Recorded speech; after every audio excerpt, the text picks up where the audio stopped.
Okay, everybody, so this is my spoiler review of The Wheel of Time, Episode 4, The Dragon Reborn. This was directed by Wayne Yip and written by Dave Hill. So we got 3 storylines going on in this episode, and I'm going to break my review down into those 3 storylines. So we'll cover the main story first, then get to Egwene, and then we'll get to Matt and Rand later. But with the main story, it actually opens the episode with this sequence that's in the past with this character of Logain. Now, with this sequence of him taking over the city and this castle and getting basically this king and his army on his side and to follow him, I really like the aerial shots here in this sequence. But it was strange that some of the knights' costumes look like they're from Party City, and you wish maybe that they could have done something with the lighting here to kind of mask that if they're gonna go with super expensive looking costumes that a knight would wear. So that's some of the frustrating decisions that you'll see in this show throughout, where there's so much money put into it, but you want to see more of that shown on the screen, and it hasn't been too much.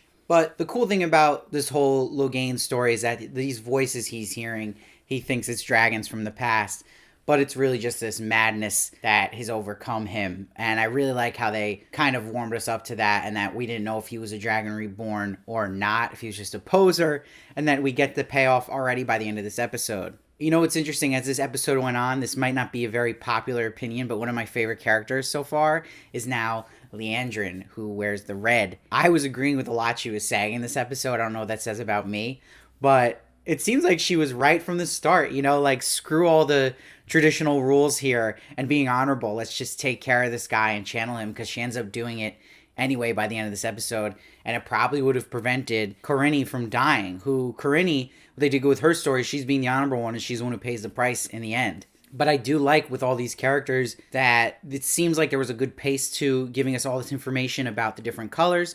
It was cool seeing them in the different colors, but also the tents in their camp with the different colors, and them throwing in lines explaining what each color means for the Aes Sedai and what it means for what you're expected to do. They also did well was having Corinne's warder here talking mad shit here about Lan and Moiraine, and making us wonder then as the audience, who can we trust? Because they were kind of painted in a really good light the first 3 episodes, and now you're questioning in this whole show who you can trust. And I really like that. And what they did well about the main story in this episode is the knave was taking the place of the audience, that we're learning all this information through her character. So it not only gives us that kind of character we can attach to kind of get through all this and get an understanding of this world, but it also brings us closer to that character of Nynaeve as well. And we also see that Nynaeve misread Lan here, that she sees he is an honorable person in the sense that he promises that he'll help her find her friends like he said. So she had misjudged him. But what's interesting too is that she says she misjudged him to be just a lapdog, but he says back, well, I thought you exactly were who you are. And that was interesting because it was cut off. So you're wondering if he already got the idea that she might be the Dragon Reborn and have these other powers that are revealed at the end. And they have some important character stuff that works well, where it doesn't feel forced in, it naturally comes in. And we're learning through this warder that the bond between warder and Aes Sedai is stronger than husbands and wives, or the relationship between parents and their children. So they do it smoothly. I get it. It's not confusing. And it's shown then with Lan and Moiraine here, and they have a nice scene in the tent. And she's like, your losses are mine and my losses are yours. So again, it's building a strong relationship that we can attach to, makes them likable, but again, slowly trickles in feelings of can we trust them as well. Now, this army that Logain got in the past sequence shows up now at the camp. This one shit hits the fan. I really love the moment when Alana, who we meet, who wears the green, that she stops these arrows and shoots it at the army. I thought that was really cool. However, what is strange is when they're battling in the woods, I don't know if it was just the lighting and the overuse of handheld camera, but it did feel like a student film you were watching on YouTube about the Wheel of Time. So I don't know why it looks that way 100%, but it's disappointing nonetheless.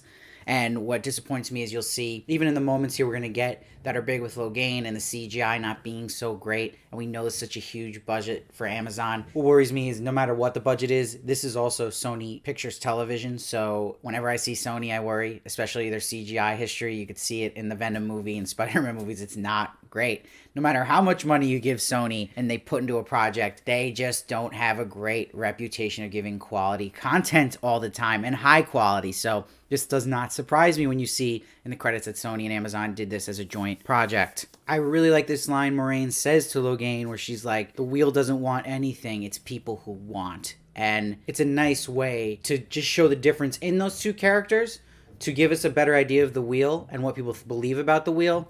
And it's a nice moment to throw it in there when Moraine's calling out Logain for being basically a poser and not really being the Dragon Reborn. But I did like the moment here where the warder attacks Logain and then literally the axe fires back and almost hits Nynaeve. And if I'm butchering any of these names, just tell me in the comments. I could take it. Please bear with me. I didn't read the book, so I'm trying here with all these names and learning them. There's so many names ending with Ain, like Moiraine, Logain, Egwene. It's like, I hope that means something. It just made me think of Rogain as a bald man. But, that was a really cool scene, and I think that it's awesome at the end of the day we got to see Liandrin channel and then take out this madness from Logain, but the big reveal here is Nynaeve is able to channel, and she also heals in that process Moiraine and Lan. So I thought that was a really cool reveal, and it was a good way to end the episode. So I thought the main story here was really, really strong and pretty well done, but still having some of the same issues where some of the costumes look cheap. Some of the special effects aren't great. So hopefully, I think you can only hope maybe season 2, which has already been approved, they actually use the budget correctly. Because you're not going to see it this season for sure. If we're already kind of getting a feel for what we're getting. Now let's switch over to Egwene and Perrin's story here, where they're with these wagon people. And these are people that follow the way of the leaf. They're against violence. And I like this line when they're explaining, they would run if they can. If not, they just endure it. And this lady with the stick is kind of giving us all this information. She's like, nothing is everlast. The wheel returns all, which I thought was really interesting and cool for someone who hasn't read the books. Kind of gets me interested in. It's like a reincarnation type vibe here. A little bit of a hippie vibe too. And you see that important line she says to Perrin, has your life been better or worse since you picked up the axe? So there's someone who's been a violent person who's accidentally killed his wife with an axe. This is how he's going to change as a character, and these are exactly the type of people you'd want him with, the complete opposite, to make his character have growth and change. I like, too, the scenes we get with the lady with the stick and Perrin because she has a nice little justification and backstory for why she believes the way she does. It's not just random, that she lost her daughter, but this great line she has, what greater revenge against violence and peace? What greater revenge against death is life? I'm sure that's straight from the books. That's some great writing. People confirm that. Book readers, I love to hear that. The wheel will turn out my daughter's soul again. I can do what I can to forge a better world for her then. That's really cool stuff to me, and that's exciting fantasy stuff to me that seems fresh, and I'm excited to see what that really means. That's something as a viewer got me very intrigued and got me to sit up a bit. Nothing with Egwene's catching me yet, but I feel like that will come. They're kind of slowly putting her in the background with little drips of her, so we'll see. But the stuff with the song and her with this guy, I wasn't there yet with her. I'm not that interested. That was the only part of the episode maybe I was a little bored. Now, what I also really liked, if we switch to the other storyline here, is with Rand, Matt, and Tom. And Rand's thinking on his toes, too, to get the audience to think on their toes, because Rand's another character that we're kind of living through as the audience, and he suggests possibly to Matt that Tom might have killed that bartender to gain their trust. So we're not totally sure about him. And that a fade is coming for them, and, I thought the fade was the dark one. That confused me last, but all the comments have made it clear, thank you, that a fade, the Voldemort character, that's what it's called. But it's such an awesome character. I think that's one of the things that looks great, CG wise.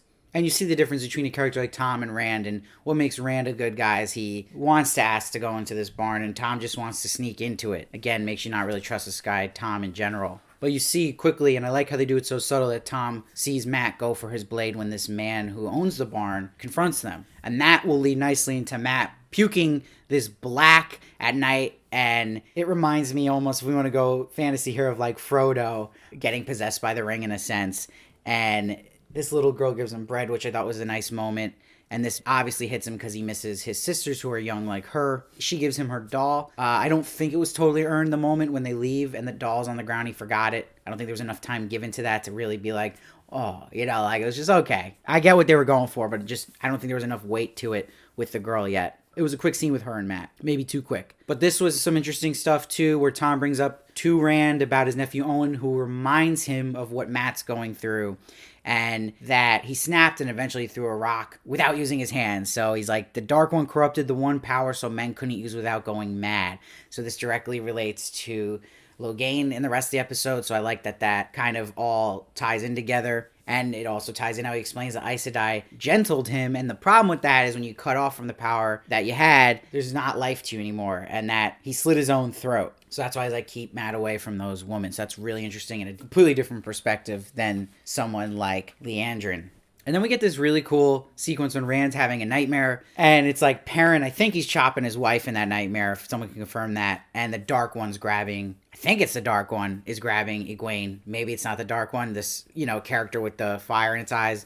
But let me know if I'm on to the right track here without spoiling the book, if that's possible. But wakes up to Matt gone, Rand, and the family's slaughtered. And at first I thought this was Matt, but clearly it's not, because we see there's a fade there and that the blade led him to this fade. And I thought this was a really well done scene. It was, again, a little too short for my taste because I was just getting into this fight that was about to happen. I was more interested in this fight than the big battle on the other side, which was interesting because it just looked so cool. And look, I didn't even know until recently that the actor of Matt, Barney Harris, unfortunately has been recast for season 2. There's no clarification I've found on the internet of why this happened. There could be a bunch of reasons. It could be scheduling conflict. It could be something happened on set. Who knows? If anyone has heard any updates, please let me know on why they did that, because unfortunately I think he's one of the better actors in the show. I think he's done great. I think he's brought me into the character of Matt perfectly and sells everything. And it's hard to sell someone who's getting possessed too. So I thought he was a standout here in this episode. So it sucks that he's not going to be here for season 2. But overall, I think this is right up there with episode 2 and one of my favorite episodes of this season, with good pacing. Everything serves a purpose to move the plot forward. Obviously, the show has its issues, like I said, with, costumes and CG. But I haven't read the book, so I still have this suspense. I don't know exactly what's going on. That's what's making me excited. But I'm intrigued by all of it, and this was the most intrigued I've been yet. So I'm actually giving this one an 8.8. I thought it was really strong, and really is getting me excited now in the groove of the show and for what's to come. And I thought they did a good job with blending in exposition but keeping it interesting with action. And I still think everyone here is a really good actor. I don't think there's any bad performances. I don't get people saying there's bad acting here. That is not the case. I think they just want it to be bad acting, and there's other reasons why they don't like, certain characters, because it's not exactly their vision from the book. Look, I haven't read the book, so I'm going to go a little rant here, but it looks like a lot of book fans hate the show, and that's totally justified. Like, that's your opinion. I'm reviewing this like someone who's watching this who clearly hasn't read the books, and I'm watching it as a TV show. So I am enjoying it from that perspective. I'm going to tell you how I feel when I watch it, but maybe if I read the books, I would hate it too. I don't know. I have no idea. So it's really interesting and fascinating, because you're going to get so many different opinions on a show like this from people who've read it, who haven't. So let me know if you're in either party. And like I always say, no book spoilers, please.